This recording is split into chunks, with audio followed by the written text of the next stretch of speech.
Okay, we're going to go ahead and get started. Welcome to the class How to Learn Fabris, presented by Myles Cupp of South Coast Swords. Next slide, please. We are here because of this guy, Salvatore Fabris, and there he is in an illustration from his treatise, which we're going to talk and learn about today, and how to learn from that treatise. Next slide, please. So a bit of historical background on Salvatore Fabris. This class assumes there's no previous knowledge of the master. I know at least two of you here have definitely read through his treatise before. Have you ever read through Fabris before? Yeah. You have? Okay, good. So you're mostly familiar then with this background information. I'm going to go through it anyway. Born 1544, died 1618, born in Padua, Italy. He was definitely known to have traveled very widely in Europe. We have evidence he was in France, Germany, possibly Spain, and definitely Italy as well. We think he may have corresponded with the French master Henri de Saint-Hilaire. He mentions having corresponded with a person by the name of Fabris. It's not the same spelling, but spelling was not standardized in those days, so could be a connection there. We do know that he met Voken Cupp, who wrote his own treatise in 1620 or 1618, around there. And he says in that treatise that he met Fabris in Paris and personally received a copy of the book. We know that because in Cupp's introduction, he's saying, some of you may accuse me of plagiarizing Fabris's book, and admits, yes, I did receive a copy of his book from Fabris in Paris, but I'm unique because of XYZ reasons. You'd have to read through Cupp to see how really different he is from Fabris.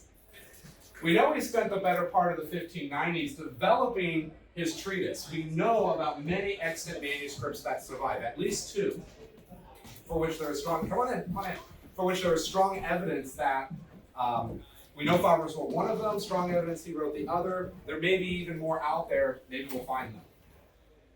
We know him most famously because he was the personal fencing master to King Christian IV of Denmark, who sponsored the treatise that Fabris ended up writing, and the one that survives to us today. We know that he begged to be released from King Christian IV's service. He evidently got homesick and returned to Padua, and he died in 1618 of fever. So next slide, please. So before we get a little bit further along, I wanted to mention those extant manuscripts that I just talked about and show them to you. One of them is what I call the Copenhagen Fabris, which is in 3 volumes. The Wichtenauer fundraiser that happened a few years ago actually made scans of this book available. One of the volumes in color, which I've shown for you here, and the other 2 I think are only available right now in black and white. But this book has not received a translation to my knowledge. And these are essentially Fabris's draft notes for what would become the 1606 treatise. So there is ripe research for delving into this and seeing what other little tidbits of things that he may have thought before he wrote the 1606, or things that he didn't think deserved to be in the 1606. This really deserves to get some attention. Next slide, please. And then the other one is in the Hague Fabris. We know it had to have been composed before 1609. Because of that date, it could be a copy, or it could be another original draft of the 1606. That is not 100% clear, but again, another area ripe for research. And again, the Wichtenauer fundraiser has made this one available. Get in touch with the Wichtenauer and see if you can get a copy of the scans. I don't think they're on the website just yet. Next slide, please. So we're here specifically because we want to learn from Fabris's own actual treatise. So we're going to go through the contents, talk about what's in it. It was published September 25th, 1606. In its entirety, it provides a complete and total system of fencing. If you say, I want to be a swordsman, it's not like you have to go to this master and that master to figure it out. You can go to Fabris's book and develop a total system of fencing. But you're going to see a little bit later how we can extract even more from the book than even the book itself can provide you, using some extra sources. We'll talk about that in just a bit. So we cover single rapier, rapier dagger, rapier cloak, dagger self-defense. It's 2 volumes bound into a single treatise, a book 1 and a book 2. And we're going to get into what those differences are in just a moment. So let's go to the next slide. Okay, so the contents of volume 1. Chapters 1 through 18, general discourse on the theory of fencing. So tempo, measure, movement, attacks, and defense. The plates 1 through 20, illustrations of the guards, the lunges, the various body voids. Plates 21 through 48 are various example plays of how to make those principles described in chapters 1 and 18 work. So you have your feints, your invitations, hand carries, and body voids. So here, the guard of a properly formed straight line porta. Here, a inquartada against an attack of seconda. And on the bottom, a hand parry of the lower outside line against an attack in quarta. Next slide, please. Contents, Volume 1, Part 2. Continuation, this time a general discourse on the theory of rapier and dagger. Plates 49 through 70, illustrations of the various guards and attacks. Plates 79 through 95, more example plays. So most people want to go straight to learning the example plays. These are essentially illustrations of the principles that are discussed in the general discourse. This play in particular, we're going to talk about a little bit later, plate 71. I love that play. Let's go to the next slide. I'll talk about plate 71 a little bit next slide. Volume 1, Part 3, he finishes up with a general discourse on the theory of rapier and cloak. And he says the reason for that is because, first of all, the cloak is just a good self-defense weapon. It can block cuts really nicely. It can obscure the opponent's vision. He also mentions that in some city-states, the carrying of daggers is forbidden, so they can't ban your cloak, however. So you can't carry a dagger, you can carry your cloak around, and how do you use that? So the plates 97 through 101 are his guards of the rapier and cloak. 102 through 108, the plays of the rapier and cloak. Next slide, please. All right, now in Volume 2 is where he expands the system, where he describes as what he calls techniques upon which no other fencing master had to that point expounded. It's probably a sales pitch more than anything. Maybe there were other masters who did use these techniques. What he does in these techniques is he takes the principles of Book 1 and he says, everybody, when they fence, is trying to find the same thing, an opportunity to attack. And you find opportunities to attack through tempo and measure. You need to get into range to attack your opponent, and you need to make them do something to give you an opening so you can attack them. Fabris says that's a problem because everybody's then looking for the same thing, an opportunity to attack. So the ideal situation is two fencers who just come into measure and stand there and wait for the other one to do something. So if we look at that mathematically, the best practice is to not move at all. And then if one person does move, you then have to move, which puts yourself into additional danger because now you have to pick your foot up, put it back down. Fabris says that's a two-tempo action. And maybe the other person feinted a movement in one tempo, and now you've run yourself in on their sword. In Book 2, Fabris says, we're going to proceed with resolution. We are going to draw our sword, go all the way to the target without ever stopping. That's a radical idea of fencing, and one that Fabris believed was the ultimate personification and perfection of the art of fencing. Book 2 has not really, to my opinion, been studied as closely as it ought to by folks who want to follow the system of Fabris. They stay in Book 1, and they're like, I've got to get Book 1. I have to understand Book 1 before I can even think about going to Book 2. Later on, you're going to see that that's a mistake of studying the system. So there are 6 rules for proceeding with the single rapier, multiple wounding plays. He gives us plays 109 through 157 on how to do them. And it shows us a clear progression of the fight. So even if you're still living in Book 1 land, Fabris shows you explicitly where you're going to begin the measure of the fight in these 2 plays here. I cropped the numbers. I shouldn't have done that. But you can see this is the measure from which the fencers are seeking to begin finding their advantage, is at the tips. Most fencers, in my experience from watching many rapier fights, they end up already crossed at middles when they begin their play. It's a huge, huge, huge mistake. So we're going to study that a little bit more. We're still just laying the foundation of what we're going to do. Next slide, please. Part 2, he does the same thing, but with a rapier and dagger. General discourse on how to proceed with resolution, and gives us plates 157 through 178. in order to know how to do that. This play is one of my most favorite, where he shows that the way in which you can attack with the dagger is by passing past the opponent's point all the way and proceeding directly to the body. So not only is he stabbing him rapier and dagger, he's also tripping him up with the knee and running this guy into the ground. It's an all uber violent play. Next slide, please.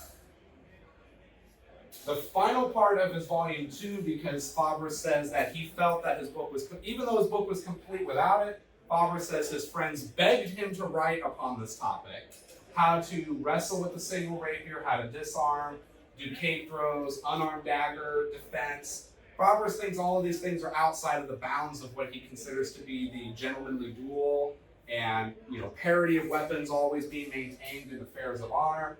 But he says he was convinced by his friends that maybe we should know how to defend ourselves in case a guy pulls a knife on us, and Fabris says, okay, fine. So he's got all of those plays in there at the end. And most infuriatingly about Fabris, he says he could have written on the targa, the rotella, the spadone. He could have told us about all these other weapons, but those are things for the field of battle and war, and you don't really see them in duels very much, so I'm just going to talk about this. But if you follow my system, you can use all those same weapons perfectly.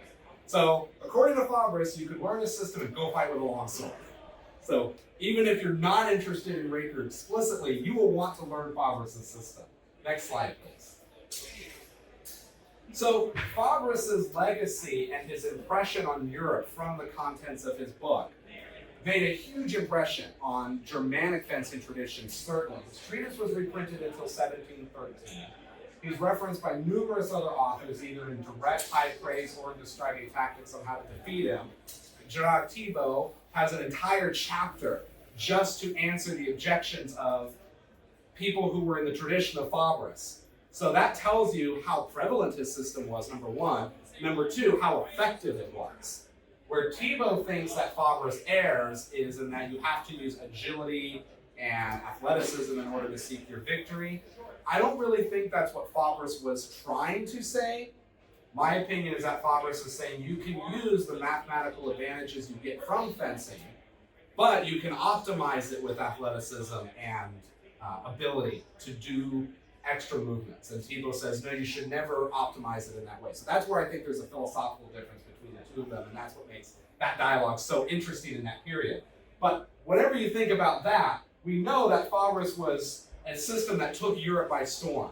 Germans loved this system. As a matter of fact, if you watch Rainier van Noort's Long Point 2017 lecture from Fabris to Pascha on YouTube, he makes the point that and he could give a whole lecture on it, I'm sure, that the Fabrician fencing tradition has a longer lineage than that of Johannes Lichtenauer, because Lichtenauer is from 1389 to the late 1500s. We know Fabris goes from 1606 to 1945 through a line of students, the Kreusler family, I think is the name that's mentioned in Van Noort's lecture. Not to say they were fighting with rapiers in 1945, but you can show this master taught this master taught this master taught this master, all the way down to Friedrich Seehnan-Kahne, and you can actually find his treatise on the internet. He wrote about Mensur fencing. So the end result of Fabris' tradition was Mensur in 1945, which is kind of interesting in its own right. And I've included this slide right here. This is from the original 2005 Chivalry bookshelf edition of Fabris. Rare to get, but that's why I wanted to show it to you. Tom Leone actually found Fabris' death certificate. And there's his name right there. Salvador Fabris, 1618. So it's kind of neat that we can know so much about this master in addition to having his traditional fencing available to us. Let's go to the next slide. So for good reason we want to learn his system. Seems like there's a lot of really interesting and nice stuff in there. So here are the things that we're going to need to learn this. We're going to need a copy of Los Sturma Overo Cienza de Arma, available in English, translated by Leone. Get it on Lulu for 25 bucks. Copy of the Vienna Anonymous on Fencing, which I have not mentioned yet, available in English, translated by Tom Leone on Lulu for $30. And a copy of the proper description of fencing with a single rapier, available in English, translated by Rainier van Noort from Purple Heart for $65. And I have copies of all three here today if you want to look at them and have never seen them before. In addition to that, you're also going to need a teacher. Next slide. Wait, what? You said this would make learning Fabris easier, and you just want me to read a bunch of books. And what's this about a teacher? There is no one left in Fabris' tradition. The lineage has ended. These are all good points, I grant you. And they can all be overcome. I have answers for all of them. Let's explore these works all the same and open up the wonderfulness that is Fabris' art. Let's go to the next slide now. So, why did I say the Vienna Anonymous, and why am I talking about the proper description, the C13 by Pasca? Let me make an analogy. And this is essentially the thesis of this presentation, why it's called How to Learn Fabris. This is How to Learn Fabris. We treat them like glosses of Rapier. Johannes Lichtenauer's finished effect is understood through the glosses of his students. If you try to learn German longsword from the Zettel, it is deliberately obfuscating text. It was encoded so it could only be understood by the people in that tradition as a mnemonic device to remember. If we did not have the glosses from Ringek, Paulhofer, Pseudo-Dobringer, the tradition would have been obscure. How would we know anything about German longsword to that early of a period? You could not do it. The art of Salvatore Fabris can be understood through his own treatise, and up to now, most people have been, striving to understand it within the confines of his own book. That's true, but it's painstaking work to do so from the treatise alone. And it's not even how his followers learned anyway. They learned it either from Fabris himself or from students in the tradition. Voken Kopa received a copy of Fabris' book from Fabris. Pasca received training in the Fabrician tradition from a gentleman by Zundenfeld, or you have to look into it for the exact name, but Pasca says, I received training in the tradition from this gentleman. And then we know numerous other names from that tradition. Go and watch Rainier Van Noort's lecture to learn all of their names. But my point is that even in the period, nobody learned it just from the book. And we have an extra evidence that I'm going to present in just a moment to seal that in. So if we want to understand and learn Fabris as it was intended to be learned, even today, we need to look at how it was practiced, documented, and disseminated by the students of Fabris, if we endeavor to be students of Fabris. Let's go to the next slide. So let's talk about the Vienna Anonymous. It's known as Della Scherma, manuscript 381. It was composed in Chave, I hope I'm pronouncing that correctly, in Bohemia in September 1614. It says so right on the first page, where it was composed and the date it was written. So that's kind of cool. Even though it was written in Germany, it was written in Italian, which itself is kind of peculiar, because Tom Leone did an analysis of the text, and he has very strong evidence to believe it was written by a German, given the location, the grammar, all these other things that he's an expert in, and it's all documented in the book. But yet it was still written in Italian. So this was a German for whom the Italian system had taken him by storm. He was really excited about this, that he decided to write down 54 pages of content, essentially glossing the Fabris treatise. He also glosses Capoferro. If you want to learn Capoferro, we'll talk about that after this, here for Fabris. And it reads as a detailed summary of the entire system and fully integrates the concepts from Fabris' Volume 2. This guy, whoever he was, did not think that they were separate ideas. He thought that you understood the system in its entirety, both books 1 and 2. And it's fascinating when we go through the examples, the way in which he takes something as simple as the basics of tempo and measure and how you stand in your guard, and then says, and now you proceed with resolution. He just goes with that idea. It's amazing. So let's delve into it right now. Next slide, please. The Vienna Anonymous summarizes all of Fabris. He has bullet points where he tells us, this is what you need to do in order to be enveloped by Fabris' system. And I'm going to read it with you. To correctly learn how to fence, you need to learn from a good teacher and get used to, number 1, gather your body to make yourself as small as possible as you proceed, as long as you can do so nimbly and well placed with your torso. So this is point number 1 where I'm going to comment on it. This is point number 1 where I think a lot of modern students of Fabris get it wrong because of this second line. yes, we are trying to incline our body, make ourselves a smaller target, but there are so many first week students who are like trying to, do all this crazy stuff. In the tradition, they did not think that was necessary. Stand in guard with your torso well inclined and make yourself small. You're in a Fabrician guard if you're here, because this is from which I can fence comfortably and be nimble and still be able to move. I don't think Fabris or any of his students would have wanted you to do something that sacrifices tempo and measure. We're going to look at some more examples of that in a second. Let's go to point number 2. Become quite flexible with your wrists so that you are ready to perform cavazione and to parry on one side or the other. 3, be prompt with your feet as you walk. Walking, what kind of footwork is this? Proceeding with resolution. 4, bend your body together with your head on one side and the other, depending on the situation which you have to parry or cover on the other side. 5, use a heavy sword to make your arms strong and find it easier to use a weapon of regular weight as you move and perform cavazione. Number 6, parry with confidence. Number 7, perform the cavazione quickly. Next slide, please. Number 8, keep the sword free, which is easy if you are quick to perform the cavazione. Number 9, gain the opponent's sword correctly and without flinging, which is easy if you know tempo and measure. Study them with more care than anything else, and learn to recognize the smallest detail, for good fencing is wholly based on these 2 principles. Number 10, know the forte and debole of the sword. Number 11, know where the opponent's torso is open and where he is covered. 12, glide along the blade. 13, strike accurately without flinging. He reiterates the flinging part. 14, anticipate what the opponent may do, so you are ready in every situation. All this depends on you first learning the theory, as long as it rests on, I think I misquoted it here. I think it says, as long as it rests on solid foundations. I'm not sure I copied that right. Look in the book for the exact quotation. I'm not sure that's correct. Okay, next slide, please. So before we get into the theory, I do want to talk about the importance of a teacher.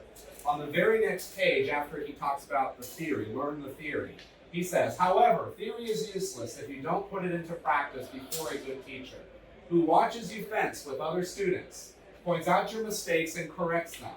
This, as well as other active disciplines, cannot be learned from books alone. They must be put also into practice, and practiced a good deal.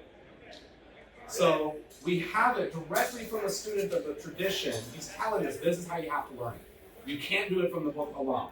And he's living in the period where fencing is an active activity done by noblemen and gentlemen of all the classes up and down, right? This is a guy who is immersed in a century of sword fighting, and he's telling us you can't learn it from the books. You've got to go find a teacher.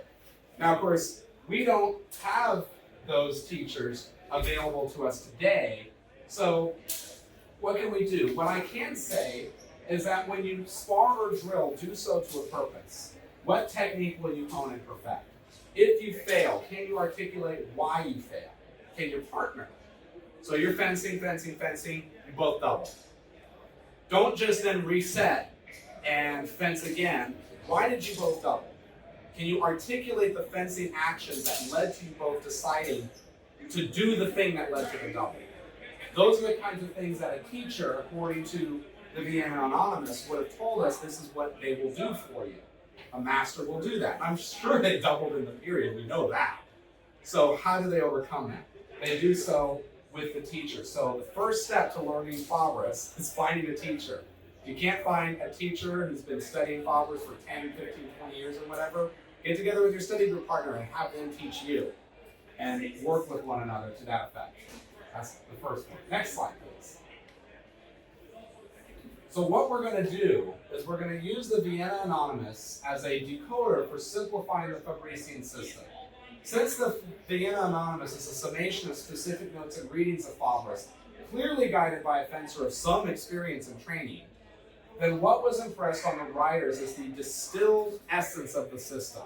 This is where glosses become valuable to us. Just as the glosses for the longsword guys, they highlighted specific points that they said these are the most important things that you need to learn as students taking notes from a teacher who's given a long-winded presentation, we will distill the essence of Fabris' system from the notes of the Vienna Anonymous. Let's do the next slide. Tempo and measure. For good fencing is wholly based on these two principles. So let's now get the definition of tempo. Since he says, oh, you got to learn tempo and measure, you learn the system. Fabris says a tempo is a movement that the opponent makes within the measures. Tempo, he goes on to say in his chapter on tempo, tempo implies an occasion to wound or at least to take advantage. So these opportunities could also arise from moments of stillness. Tempo can be a moment in which you are in motion or a moment in which you are still. Keep that in your brain for the end of the presentation. But, according to Fabris, the tempo is only available if you are within the measure. So there is no opportunity to wound unless you're in measure. Can everybody follow that logic? That should make sense. So then what is the proper measure by which to judge those distances? Because it's from there you get the opportunity to hit, so you have to be in the right distance. Let's go to the next slide. So let's talk about the misura larga. So I'm quoting the Vienna Anonymous. When we talk of the misura larga, the wide measure, the long measure, we don't refer to that distance from which you can hit him, but always to that from which he can reach you by bringing his front foot forward into an extension or by taking a regular pass with his other foot. For this reason, you need to evaluate not by the length of your body, arm, and sword in relation to how far your reach is, but by the length of the opponent's own body, arm, and sword. So misura larga, according to the Vienna Anonymous, is not based on what you can do. It's based on what they can do. So how do we know that? You cannot judge the distance of your opponent from their point. This is me talking now. You judge the distance of your opponent from their point or by the lean of their body. They could have both withdrawn and in extending with control, they could close half a sword's length worth of distance. I'm summarizing a paragraph that's in the Vienna Anonymous. So in essence, he's saying that you can't judge how far away they are because they could be withdrawn and without moving their foot, traverse a full half sword length distance from here to here without committing the foot, right? Almost all the way to the wall. This is then this final part, this is an emphasis my own. This is why you need to evaluate distance according to whether the opponent's front foot is near or far from you. That is how you're going to know the measure. Where is their lead foot? Because they cannot fake where that is. They can fake all of this, where I withdraw my sword, where I keep it chambered back. Fabris even has this guard where he has you chambered like this, and then he springs it out like this, or just here. So he goes from here to there as one of his special, unique, exotic guards. But that measure from which that's going to work is based on where that front foot is, which is, according to the Vienna Anonymous, key to knowing where the misura larga is.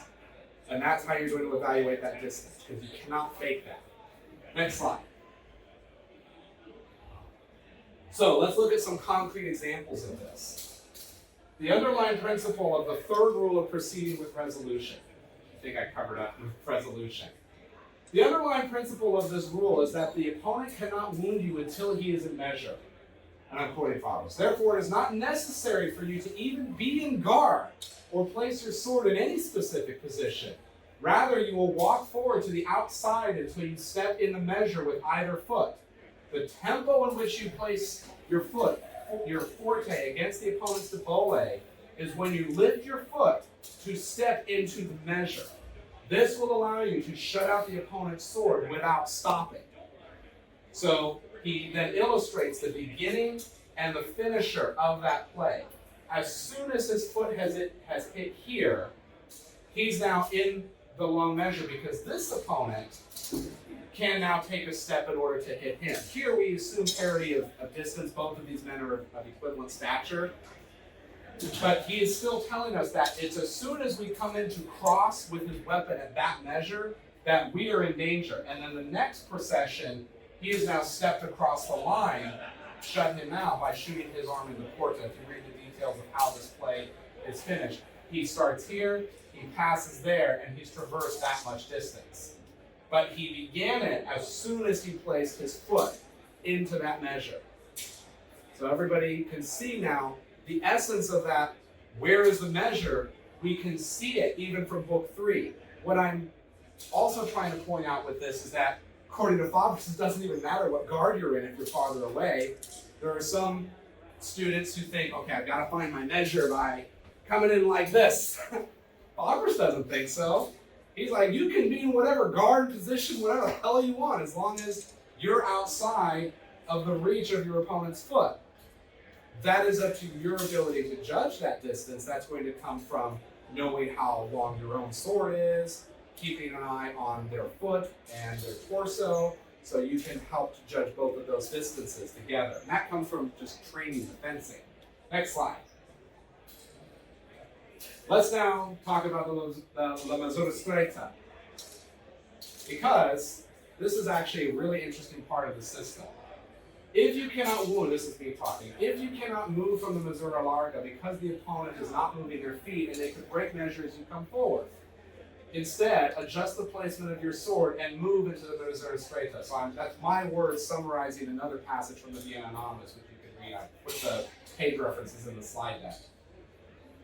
The misura stretta, quoting, is a distance between combatants from which they can strike the nearest opening by only bending the knees and body forward without moving the feet.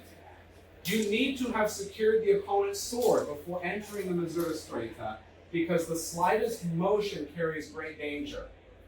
And then he says, you can strike, number 1, when you have the advantage of having secured the opponent's sword. 2, when you know that your offensive motion is shorter than that he needs to make your point in order to parry it. So this is why it was key to know where is the opponent's front foot when you're coming into the misura larga. Because there are many who think they're in the misura larga when really they're in the stretta. In my own case, my misura stretta is all the way out here because of where my front foot is. So if somebody enters into measure, crosses swords with me at middles, I can just stab them simply by shutting their sword out in the offensive motion that I make from a very quick tempo, just the extension of my own arm. Single tempo action versus their 2-tempo action, stepping into that distance without having done the 2 things that he says you need to do. Secure my sword, or make sure that their offensive motion is shorter than that which I need to make my motion. And that comes from tempo being a measurement of distance. Next slide, please. And you're going to know those distances from knowing the forte and debole. So consider plates 21 and 22. The opponent is defeated in both of these instances because the opponent attempted to advance into measure without securing the sword first. They expected the opponent to parry their attack instead of what their opponent could actually do, which is to counter thrust. The defenders secured their victory by pushing the forte of their sword into the debole of the opponent's weapon. So forte, the strong part of the sword, I didn't define it, and debole, the weaker part of the sword. Fabris says the forte is that which defends you, the debole is that which offends. So once their own debole had been penetrated past the hilt of the opponent, they could be secure in victory. So look at the relationship of where the debole is in the finishing moments versus where the forte is as they finish these moments. I think I have another slide for it, so I'll stop myself before going into it. But you can see that relationship between the weapons as they were coming into measure is what makes this guy die and this guy survive. Because as that person stepped into the measure, in the moment of that person stepping into the measure, he could make this motion to bring... Ewok, let me borrow you for a second. It's easier with swords in hand. Hopefully we have enough space to do this. Because we're already, as you can see, like Ewok, even if he's against the wall, will already be my straight this will be here. So if we were, let's say, crossed out of here, and then Ewok decides to push a thrust at me, expecting me to parry, right? So he expects me to do this, to bring my measure short. But instead what I did, is I bring my forte into his debole in the motion of his coming forward. So that comes from me knowing the difference between the two. Because I know that if his debole is able to penetrate beyond my sword, I actually cannot parry this in time. If instead, I bring my forte into his debole, that's what makes the difference of the attack, which is what the Vienna Anonymous is trying to tell us. Knowing the forte and the debole and the length of the measure, right? Because even here in the Missouri Straighter, right, neither one of us needs to move our feet, right? Ewok has the measure to come forward and hit me without stepping, just like I can hit him without stepping. So the victor in this case, even though we've allowed ourselves to come to this close measure, comes from shutting out the sword, or making sure that the motion I need in order to parry and thrust him is less than the motion he needs to attack me. So if he comes forward, there's mine. Is this making sense so far? All right, thank you. Take a seat. I may need you later. Okay. All right, next slide, please. So in order to secure the sword, we need to know about gaining, right? So you can see how we're trying to build Fabris' system up just from the notes in the Vienna Anonymous. We started with tempo. We started with tempo. We went to measure. We went to knowing the forte and the debole. These are all of the notes from his bullet points. Then he's like, knowing how to gain the sword. This is what he says. As you're about to gain the opponent's blade, make sure that your point is far enough from his sword that when finding his fourth part, he does not have time to push forward his third or even his second part. Otherwise, you may think you are finding his debole, but you'll find his forte instead. This could happen because of the distance between the two swords. That distance equals the portion of your sword that you can push against the opponent before he finds it. As long as you move in the same moment as he, otherwise you'll get hit. And as you gain his sword, do not move your point so far forward to seek a stronger position that he can pass on either side before you can straighten your point. So the reference that he then points to is actually the fourth rule on proceeding with resolution, in which the fencer on the right has gained. So here, fencer on the right is gaining across the line on the outside. Now, if he makes a mistake, Ewok, I'm not going to bother you again. If he makes this mistake, and I've seen this mistake be made by introductory fencers, is let's imagine this measure is right away. I've come and I've gained here, right? So I'm more or less in the same position that the other two fencers are right there. Now, what they then make the mistake of doing is they seek to push their point farther in. No, I'm going to make the mistake. I go here, right? This is now very easy for Ewok to just adjust the line that much, and I run in on the sword, even though I was attempting to proceed with resolution. If instead, I make sure that the distance between our weapons is such that he can't get his forte up to where my debole is, because I made this mistake. Right? People think, oh, I'm now gaining the sword, I'm getting closer. No, you actually are putting your tip down into his guard. If instead I continue this procession with resolution, Fabris gives a couple of different options. One of them is he does nothing, and I come here and hit. And if Ewok decides to raise up, and then I finish the fourth rule of proceeding with resolution in that way. Because then I can just, for that second one, let's say he raises up. See, I still have my forte against his debole as I make my gain on his weapon. All the way through. From the beginning, from the outside of the measure, all the way through, I'm making sure that I'm paying attention to that distance between the swords. Otherwise, we could both double.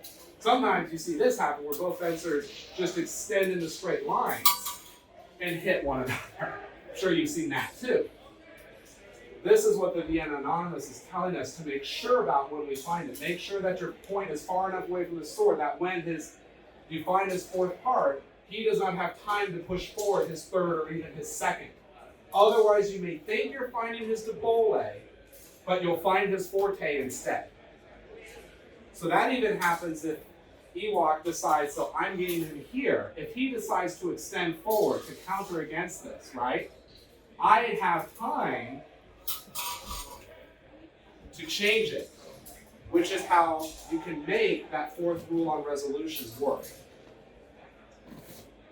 To me, that's a moment. Oh my gosh, I can now proceed with resolution. You can sit down. Next slide, please. Specific advice on stepping. So I've talked about, okay, this is how you're going to gain the sword. You're going to keep your point free away from his forte all the way through. Otherwise you may double, or you may find his forte with your debole and be in big trouble. But what about the footwork? How do we get there? How do we move through there? Here's what the Vienna says about that. As you advance into Missouri Larga, do not place that first step into Missouri Larga along the straight line that you have been following. That is, not towards his body or in the line of his point, but rather on the side on which you place your sword to shut his out. With this, you will be doing two things. Number one, the step with which you enter into Missouri Larga will not be on the same straight line along which you advance towards him, so that his point will not be in your body's presence. This allows you to shut out his point and be safer. The second one, you uncover the opponent's body and can operate more freely to force him to parry or to deceive him with a feint. After shutting out his point, place your feet always straight towards his body and advance without interruption, without retreating or stopping while you glide along his edge. So this is his advice on stepping. I looked at plate 34 as the example for where we want this foot position to be. We can use the grid marks to help us out. This is the straight line of the opponent along this line right here. Look at where the lead foot of the attacker has traversed as he made his hit. This is essentially a passata soda, right? Because this guy has gerata, and Fabris says he geratas in the attempt to hit, and our fencer ducks under the opponent's blade and delivers the hit. This will not work if your passata soda brings you straight down, because the opponent can angle his weapon, as you might have seen, and still hit like this. They can just break the wrist and still track you all the way through. This person, even if he attempted to do that, is going to miss because the lead front foot of that body void underneath is actually not there as he's moving through. And that's going to make that sword pass right over. This person can hit and now proceed all the way through safely. This also is interesting because he's telling us that we want to step towards the opponent's weapon as we attempt to shut him out, not in the straight line. So, if I borrow you again, you walk. So what does that part mean? I'm literally still diagonal. Sure. You want to see it like this? Yeah, so we can have a bit more space. So what he's saying is let's say I started from way outside of the measure, right? And I gain here. He's saying, don't step in like this as I make my gain here. Because now I actually have a really nice opening towards Ewok that I have uncovered from the motion of my step. And then if I make my gain this way, and let's say Ewok Cavaciones, like does a disengage to the other side, disengage, don't press disengage. Now I can just track him with my smaller motion, which comes here, versus his wider motion, which was this, to try and attempt to free his sword. I can't make that work if I go straight towards him. If I gain straight towards him, now we're in danger, right? Now I am betting my life that I can make that quickly enough before he just disengages and steps in. If I go straight in, I don't even do that, just disengage and extend at the same moment. If I was here and gained, I'm dead because I went in a straight line. But I can do it better if I gain this way. He disengages, attempts to, if he gets there. But now I have not yet sacrificed my ability to make that shutout in this moment. See the difference? Simply by doing as he says, that is not towards his body or in the line of his point, but rather on the side on which you place your sword to shut his out. With this, you will be doing two things. The step in which you enter into Missouri Larga will not be on the same straight line on which you advance towards him, so that his point will not be in your body's presence, allows you to shut it out and be safer. Once you've secured his sword, then you can go straight towards his body. In other words, once I have at that point secured my advantage, so remember, we're working from the Missouri Larga to gain it, so we'll try to do it again. So I go to gain the Missouri Larga, and I step here, there, now straight. Once I have secured my advantage, because if I try to continue to go diagonally like this, I'm in danger of missing and sacrificing my structure. But here, because my feet are going in the same direction as my sword, that's what will always be stronger. The union of forces, as Fabris talks about. So from here, I can gain there and be strong. Let's say he does that same disengage, shut him out there, straight. I now have all of my energy coming behind my weapon, as opposed to as if I try to go sideways and then resist. Now that will happen, right? This hit like one of the buttons. There we go. And go forward, forward. Yeah, forward, not backwards. Always forward. Oh, wait, too far. Back to the slide where we were. Back. Keep going one more. Yeah, that's where we were. Okay, so the Vienna Anonymous tells us explicitly how to step into that measure to find the opponent's sword. This is what Fabris means when he's saying walking in a natural fashion towards the opponent. Because you can see I don't have to do any kind of crazy ass footwork in order to make this work. I can do this from my posture, from being here. I can walk, right? And then let's say he goes there, and I can finish it. Because I'm always maintaining the shutout on his weapon the whole way through by keeping my weapon supported by my body in the direction in which I carry it, is what he's trying to tell us here. Now let's go to the next slide. By the way, how am I doing on time? We have until 10:19. When am I supposed to be done? 11. Okay, so I'm doing okay based on my slide.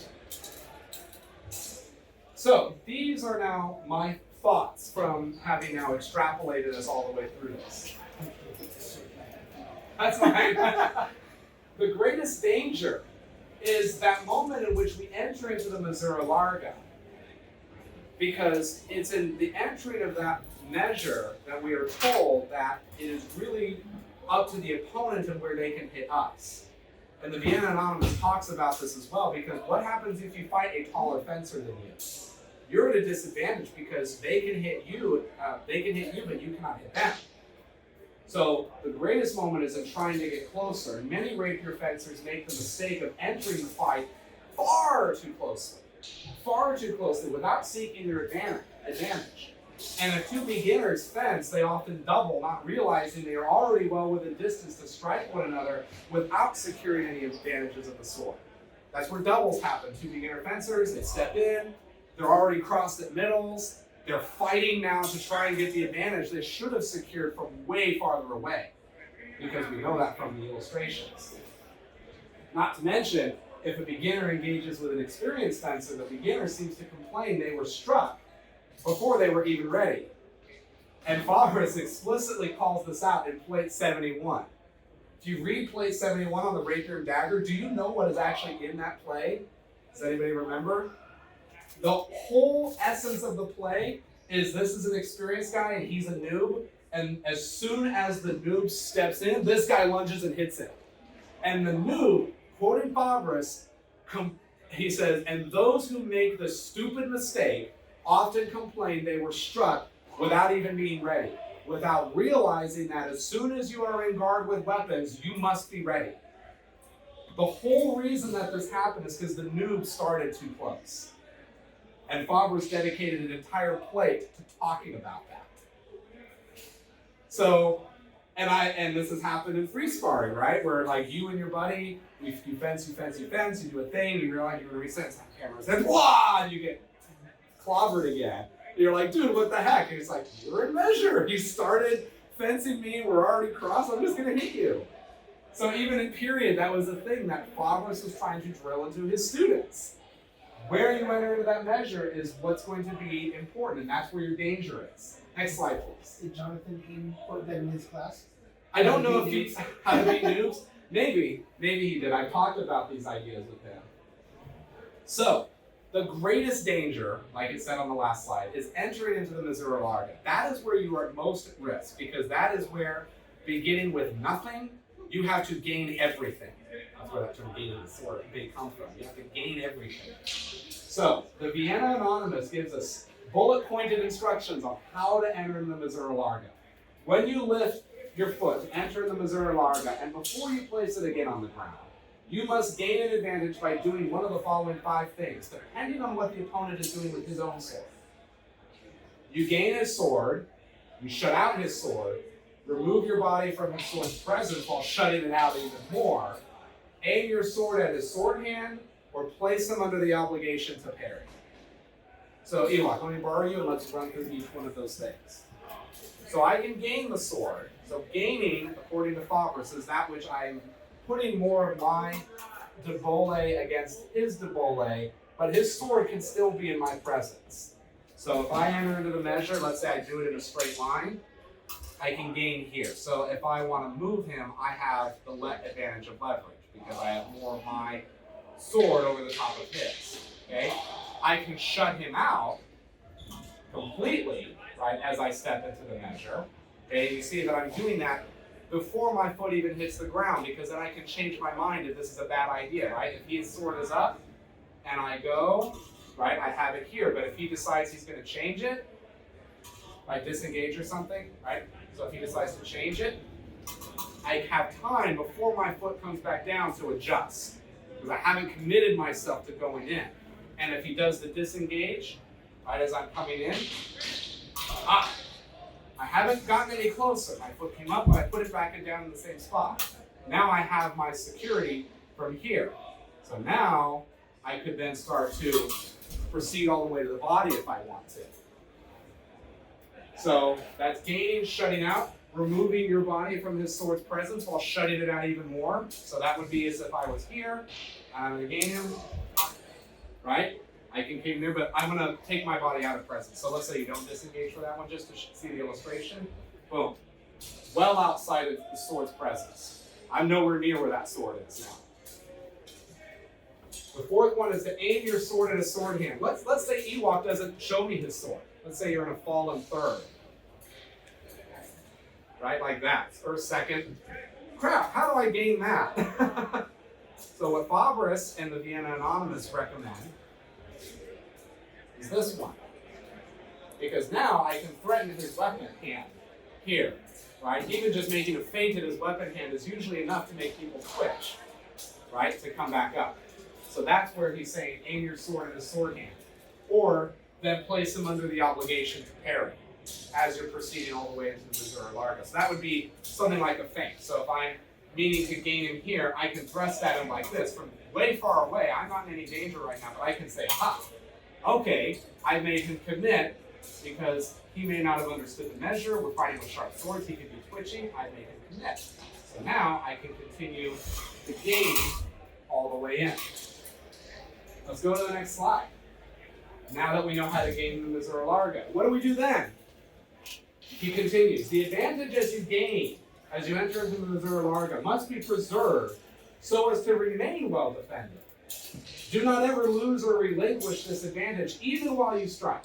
And once your point has started getting past his, you need to follow his point wherever it goes, but only if it stays in presence. If his point goes out of presence, cover yourself from it by shutting it out.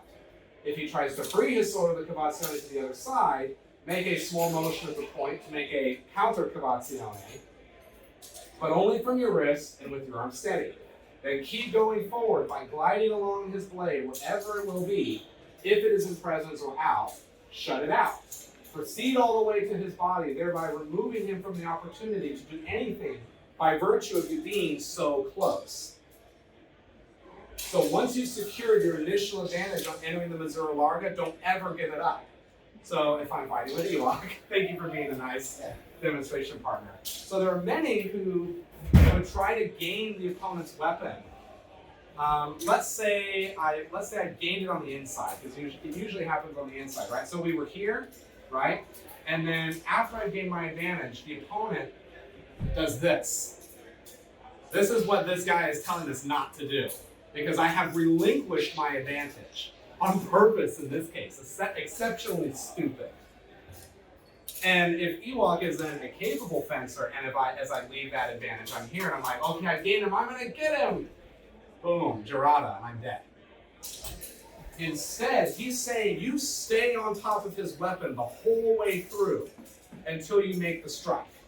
Whether it comes out of presence or in presence, you're shutting it out and you're not even giving him an opportunity to put you into danger. You're always staying on top of his weapon the whole way through your footwork. Yes?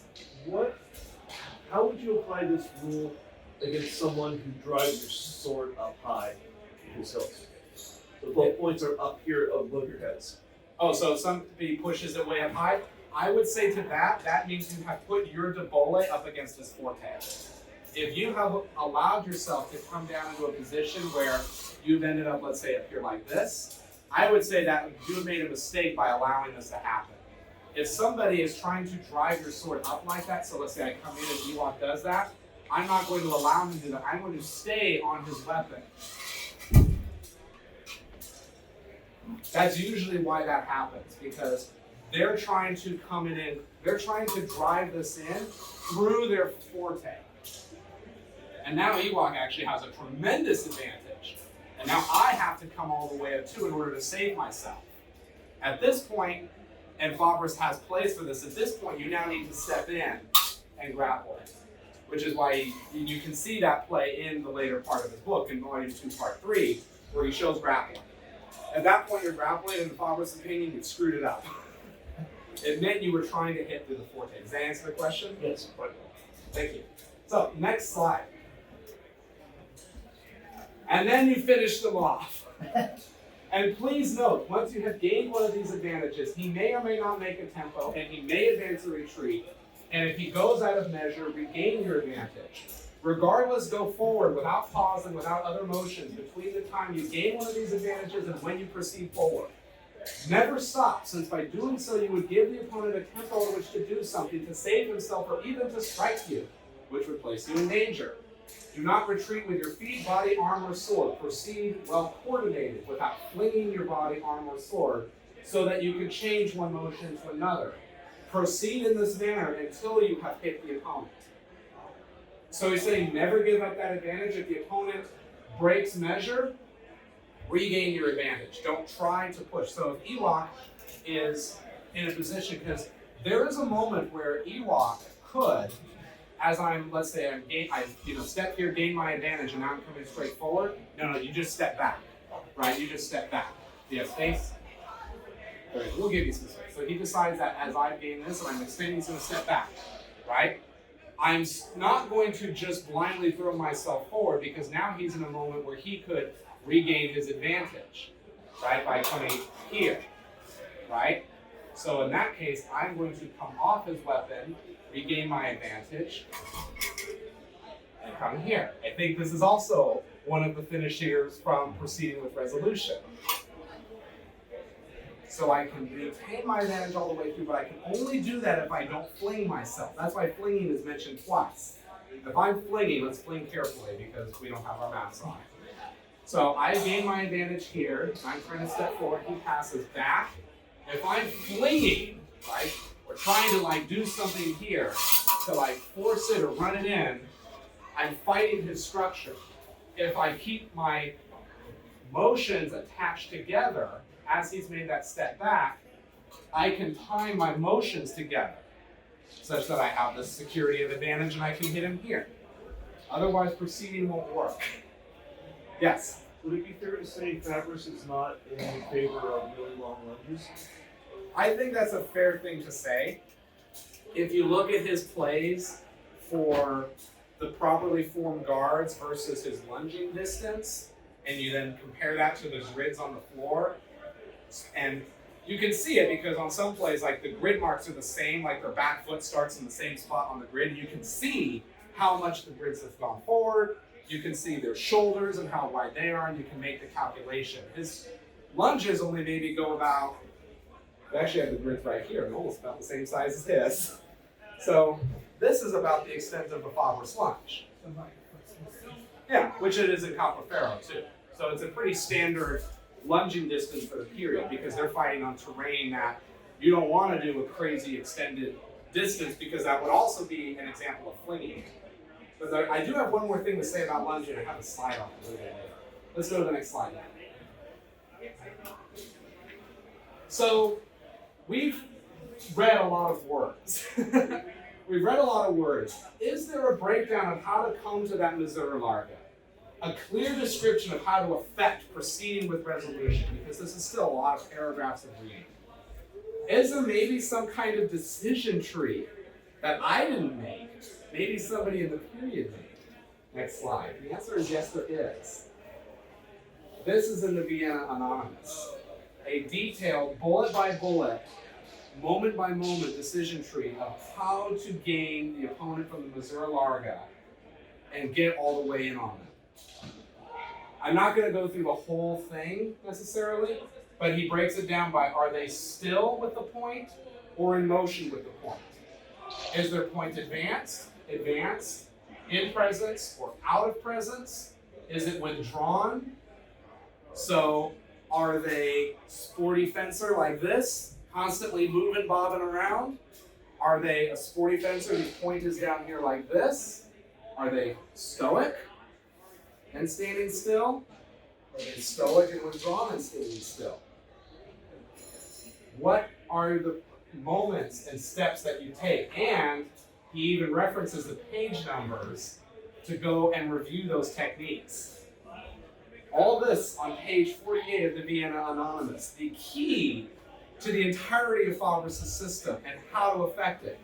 There's nothing in here about guards. There's nothing in here about anything else other than what's the distance, where are you, what's their sword doing. So you can do this, standing upright like a distro might. There's a lot of similarities between what distros do and what Fabris does, I think. Other than that, I think distros use much more pressure on the blade, and Fabris thinks to use a little bit less. You could be fully inclined, make yourself like a bowling ball, like some fencers are capable of doing. You could be taller and lankier and still make this work. Everything is in there, broken down by every possible scenario. Next slide, please. The emphasis throughout that whole PowerPoint is on the measure and the tempo, because the measure determines what the tempo are that are available to you. In the words of my good friend Jeff Jacobson of the Tattersall School of Defense, time equals distance. Knowing how much distance you need to secure your safety determines the guards you're going to use, right? Because it makes no sense to use a fallen third guard if that distance that you need to bring your sword up in order to make you safe is maybe too great. So you'll choose this guard, or you'll choose secunda, or you'll choose prima. You're not making your decisions based on, okay, what guard do I need to be in order to do my thing? It's based on, all right, his sword is here, his point is in motion, I need to shut it out, that's here. Great, or here, or wherever. So that's going to encourage you to have efficiency in motion, smooth transitions, and the ability to interrupt your intentions to seek new opportunities against the opponent. Okay, their sword is up here, but they're uncovered down there. So let me cover and shut out their sword like this so I can hit down there. Oh, cool, I'm going to clean it. How about that? And working to those principles is what's going to develop your mechanics. The mechanics of lunging, stepping, retreating, cutting, guarding, inclining the body. All of those things processed from those principles. That is where you're then going to build on achieving Fabris' lower guard. Because as long as you're working to those principles as you're beginning, you're going to get closer and closer and closer as you economize and train and practice it under the guidance of the teacher. Next slide. So what are the consequences of taking the Fabris glosses seriously? The length of your lunge will increase. You asked earlier about length of lunges. It will increase because that means you will have secured your advantage from farther away. If I have shut out Ewok's sword at a farther distance and can keep that security of the advantage, your lunge will now appear to come from a greater distance because now you've secured it. You won't feel like you have to get super close in order to hit. You'll have secured your distance all the way up here, and then your lunges will be even longer. They can even take longer because the time you're giving yourself to make that lunge is greater because you're increasing the time it takes for your opponent to have to defend against it. So your foot can take a longer distance to traverse as it comes forward. Your lunge will even appear slower, but yet your opponent will not feel like they can do anything but be struck. I've had that comment now that I've paid attention to Vienna Anonymous from respectable fencers who have said, your lunge appears like it takes forever, but yet you're hitting me and I can't do anything about it. That's because of these principles. You can then glide all the way to the opponent's body because you shut out their sword, and you can maintain that security all the way through. That's that glide that is mentioned in the summation, because once you have that security, you extend it forward. You're going to glide all the way down that weapon, sending your debole into your forte, and you hit. And you can take as long as you like to drive that point in. It's beautiful. You can now even proceed with resolution all the way to the body, because now it happens naturally. Now maybe you're in a position where you can't lunge, or you're in an unoptimized position to lunge, but you find yourself just sort of running your point into them because you're maintaining that security of where they are the entire time. Proceeding with resolution is an integrated part of Fabris' system. It's not something separate that you should look at after 5 years. You should look at it on day one. You will always be just outside your opponent's measure when you take the colossus seriously, because now you will be the one to decide when the advantage is there and when it's right to proceed closer to the opponent. Because we know that the Missouri Largo is defined by where the opponent's lead foot is, you now get to decide when you want to engage, not before. Because now you can break measure, you can regain the weapon and come back in. It will seem like you will always be just far enough away from your opponent that they're going to try to seek that advantage, lunge at you, and you're like, boop, off, all day long.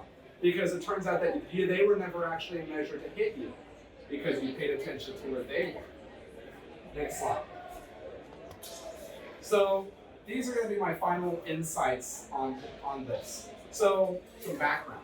So I reconstructed my Fabrician art at the same time as I prepared to compete in Minsk last year. Minsk, I had the honor of being invited to compete in the single Rapier tournament there as part of the European Games, and I wanted to do North America proud on the team, so I said, I'm going to tear my system down to the bare beginning and build it back up again.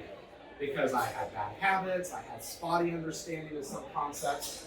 Tear it down, rebuild it. And it was fortuitous that the Vienna Anonymous and the C13, which is another gloss of Fabris, I have not talked about it, of course, today, but I wanted to mention it because it's like the Vienna Anonymous, but even more, tons of actual teaching examples, lots of stuff in there. These were published 2019 and 2018 respectively, just before Minsk, so I had copies of these as I prepared. And in seeing how the art was understood and practiced by Fabris' students, I rebuilt my art around several precepts. The first is that the entrance into the Missouri Largo determines how successful the exchange will be. If I can't enter my opponent's Missouri Largo without security, I am probably going to lose. I will very likely lose. And then I knew that, so I knew not to commit myself until I could enter the opponent's attacking range with my own safety. Proceeding with resolution is an integrated aspect of the art. It should be studied sooner than it usually is by modern students of Fabris. And the reason I know that is because ancient students of Fabris didn't be like, oh, I can't look at that book 2 stuff, it's too hard. No, they had the book, they had the teacher, they were studying the principles, they're all integrated together, they were reading it. And finally, the final hit should come as an expression of overwhelming power. There ought to be no other outcome than the opponent's defeat. Not even a question of it. Otherwise, why are you committing yourself to it? It's sort of like the way I thought about it when I realized that's how I was fencing. It's like U.S. military doctrine. When the U.S. military goes in to engage an adversary, is it U.S. military doctrine to say, well, we got a 60% shot at this being a successful mission? No. When they go in, they strike with overwhelming force, overwhelming power to always secure victory, right? That's the way the U.S. Army has done. It's like when you go in with as much force as required to accomplish the mission with minimal casualties. Nothing less than that, at least ideally. In Rapier, that's the same way. When you go with your weapon, because you secured it all the way in, you're just dominating the opponent. In the words of Fabris, putting them into obedience, making them obey what you will, which is their destruction with your sword. So those are my final insights. Next slide. I have one more set, but I'm going to let Salvatore Fabris have the last words.